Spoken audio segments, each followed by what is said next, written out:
Baka ganito sa akin. Are you falling in love?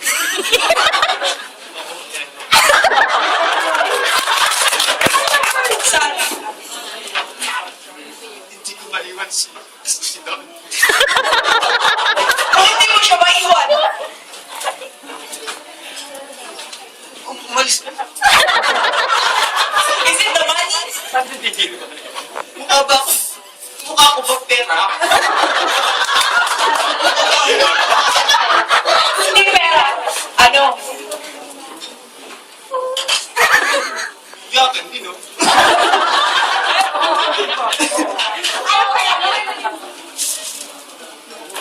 Oo. Tingnan mo ba ako? No. Because I bet you have a damn better lover. Tama na! You enjoyed being some